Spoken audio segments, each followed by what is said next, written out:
Hey all இன்னைக்கு what I order versus what I got from Flipkart தான் பார்க்க போகிறோம். வெரி எக்ஸைட்மெண்ட் ஆர்டர் பண்ணித ப்ராடக்ட் எல்லாமே, பட் எனக்கு ரொம்ப டிசப்பாயிண்ட் ஆயிடுச்சு. பேக்கிங் பார்த்தாலே உங்களுக்கு தெரிஞ்சிருக்கும், வெரி ஒஸ்ட் பேக்கிங். நான் டெர்மாக்கோ பிராண்ட்லேருந்து நிறைய டைம் நிறைய ப்ராடக்ட் வாங்கியிருக்கேன், பட் எதுவுமே இந்த மாதிரி வந்தது கிடையாது.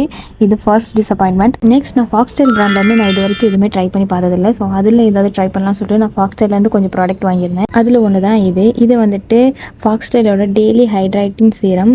இது வந்து ஆயிலி ஸ்கின்க்கு கொஞ்சம் நல்லா சூட் ஆகும்னு சொல்லி போட்டிருந்தது. ஸோ அதனால் இது வாங்கியிருந்தேன். ஹைலரனிக் ஆசிட் இதில் இருக்கிறனால ஃபேஸில் உள்ள ஆயிலெலாம் கம்மி பண்ணிவிட்டு ஃபேஸை கொஞ்சம் ஹைட்ரேஷனாக வச்சுக்கிடும். அதனால் இதை வாங்கியிருந்தேன். இதை நான் யூஸ் பண்ணிவிட்டு இது எப்படி இருக்குன்னு நான் உங்களுக்கு ரிவ்யூ கொடுக்குறேன். நெக்ஸ்ட் நான் இதே பிராண்டில் சூப்பர் க்ளோ மாய்ஸ்சரைசர் ஆர்டர் பண்ணியிருந்தேன். அதில் வந்துட்டு விட்டமின் சி அதுக்கப்புறம் நியாசெமா இருக்கனால நம்ம ஃபேஸை நல்லா பிரைட்டன் பண்ணோம். நெக்ஸ்ட்டு வந்து ரொம்ப வைரலாக போயிட்டுருக்க ஃபேஸ் மாஸ்க் தான் ஆர்டர் பண்ணியிருந்தேன். பட் நான் ரொம்ப டிசப்பாயிண்ட் ஆகிட்டேன். நான் வந்து குவான்டிட்டி செக் பண்ணாமல் நான் ஆர்டர் பண்ணிட்டேன். ஸோ இதுவே வந்துட்டு 250 கிட்ட வந்துடுச்சு.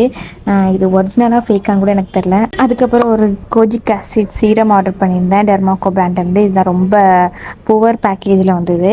அவ்வளோதாங்க, இந்த 4 ப்ராடக்ட் தான் நான் ஆர்டர் பண்ணியிருந்தேன். இதோட டீட்டெயிலும் ரிவ்யூ வந்து உங்களுக்கு நான் நெக்ஸ்ட் வீடியோவில் போடுறேன். இந்த ப்ராடக்ட்லாம் எப்படி யூஸ் பண்ணுறதுன்னு தெரியும்னு நினச்சிங்கன்னா என்னோட சேனலை சப்ஸ்கிரைப் பண்ணி வச்சுக்கோங்க. Bye guys.